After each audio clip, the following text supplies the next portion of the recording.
বছর পড়ল, বিভিন্ন জায়গায় দেখা গেছে রক্তারক্তি, হানাহানি চারিদিকে। 2025 একদম নিউ ইয়ার, কি বলবেন আপনি রাজ্য সভাপতি, বিজেএমসির রাজ্য সভাপতি হয়ে আপনি কি বলবেন মানুষের উদ্দেশ্যে? 2024 আমাদের একটা বড় দুঃসময় সাল গেছে। 2025কে স্বাগত জানাই। আমরা যারা সনাতনী হিন্দুরা আছি, রাধে রাধে, হর হর মহাদেব। এই বছর ভারতীয় জনতা মজদুর সেলের পক্ষ থেকে আমরা 2025 সালে জানুয়ারি মাসে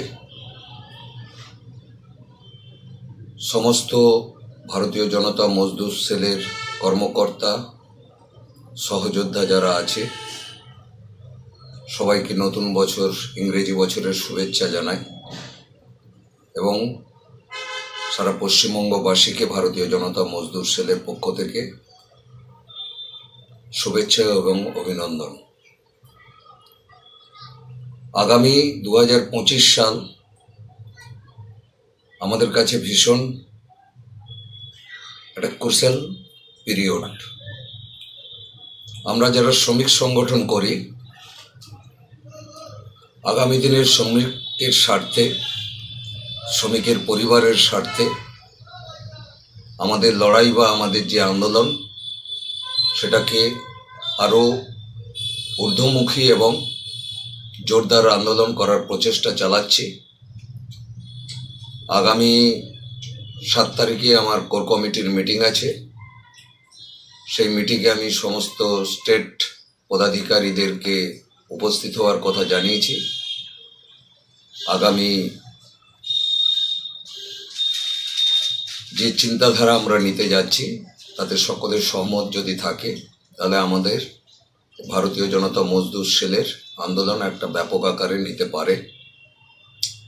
অলরেডি আমরা ইস্টার্ন রেলের কাছে আমাদের বার্তা পাঠিয়েছি, সাউথ ইস্টার্ন রেলকে পাঠিয়েছি, মেট্রো রেলকে পাঠিয়েছি, ওয়েস্ট বেঙ্গল ট্রান্সপোর্ট ডিভিশনকে পাঠিয়েছি, কলকাতা পোর্ট ট্রাস্টকেও আমরা পাঠিয়েছি।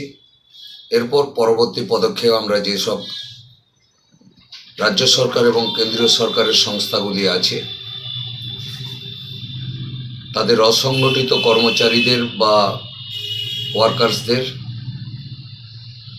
যাতে সঠিক মাত্রায় ওয়েজেস বা তাদের মজুরি প্রদান করা হয়, তাদের স্বাস্থ্য পরিষেবা যাতে তারা সুষ্ঠুভাবে পায়, প্রভিডেন্ট ফান্ডের যাতে সুষ্ঠুভাবে কেটে তারা পেতে পারে, তার জন্য আমরা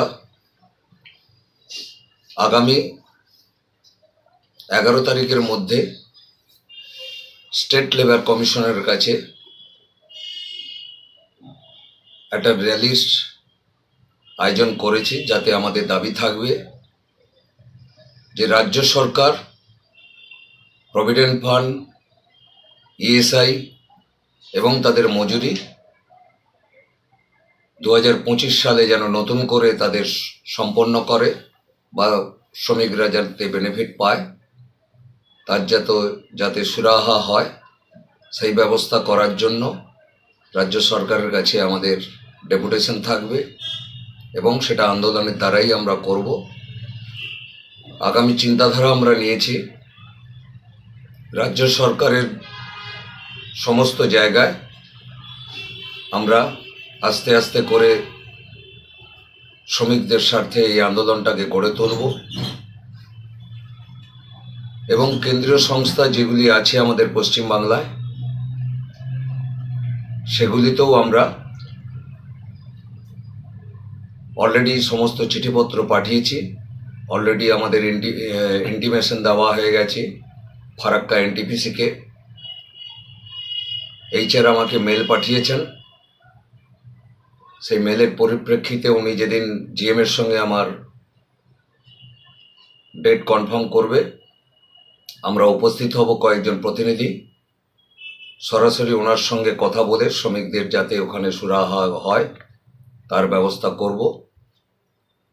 গত 24 তারিখ আমার রাজ্য কমিটির যারা পদাধিকার বলে আছেন তাদেরকে সকলকে নিয়োগপত্র দেওয়া হয়েছে এবং কিছু জেলা সভাপতিদেরও নিয়োগপত্র দেওয়া হয়েছে এবং প্রত্যেকটি জেলাকে আমি আগামী 15 দিনের মধ্যে কমিটি তৈরি করে তাদের সেখানকার যা যা পরিস্থিতি শ্রমিকদের উপর আছে সেগুলো পুঙ্খানুপুঙ্খভাবে জেনে নিয়ে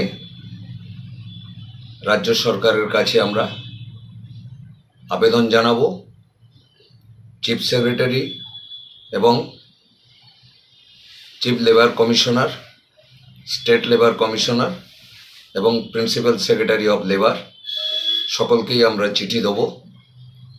সেই চিঠি দেওয়ার পর যদি আমরা 10 থেকে 12 দিনের মধ্যে যদি কোনো উত্তর না পাই তাহলে আমাদের আন্দোলন জোরদার এবং বৃহত্তর আন্দোলন হবে। প্রত্যেকটি জেলা ইউনিটকে আমি বলে দিয়েছি তাদের সহযোগিতা করার জন্য। আগামী দিনে কলকাতার রামলীলা ময়দান থেকে ধর্মতলা পর্যন্ত আমাদের একটা বড় র্যালির হওয়ার সম্ভাবনা আছে। শ্রমিকের সাথে পশ্চিমবাংলায় সংগঠিত এবং অসংগঠিত সমস্ত শ্রমিককে একত্রিত করে আমাদের এই আন্দোলন যাতে জোরদার হয়, প্রত্যেকটি শ্রমিক সংগঠনের কাছে আমাদের আবেদনপত্র পাঠানো হবে যাতে তারা কলকাতায় এসে যেই তারিখটা স্থির হবে সেই তারিখে এসে যেন এই আন্দোলনে সহযোগিতা করে এবং আন্দোলনটাকে জোরদার করে তোলে। আচ্ছা, যারা অনেক রাজ্যে যারা শ্রমিক আছে কন্ট্রাকচুয়াল বেসিস, ওরা 2-3 মাস ধরে মাইনাটা পাচ্ছে না, এর জন্য আপনারা কিছু ভাবনা চিন্তা করেছেন? আমরা অলরেডি আমাদের সমস্ত জায়গায় জানানো হয়েছে, জেলা সভাপতিদের এবং রাজ্যের যারা পদাধিকার আছেন তাদেরকে কাজ ভাগ করে দেওয়া হয়েছে যে কিছু প্রমাণপত্র সমেত আমাদের কাছে নিয়ে আসার জন্য। মাননীয় মুখ্যমন্ত্রী বলেছেন যে আগামী বছর এই বছরে যে বছর শুরু হলো আজকে, তিনি বকেয়া ডিএ প্রদান করবেন বলেছেন। আমরা মার্চের মধ্যে যদি দেখি যে রাজ্য সরকারি কর্মচারীদের ডিএ প্রদান না হয় তাহলে সমস্ত সংগঠনের সঙ্গে কথা বলে আমরা রাজ্য সরকারের কাছে আবেদন জানাবো এবং আন্দোলন জোরদার করে তুলব। থ্যাংক ইউ দাদা, আমাদেরকে টাইম দেওয়ার জন্য।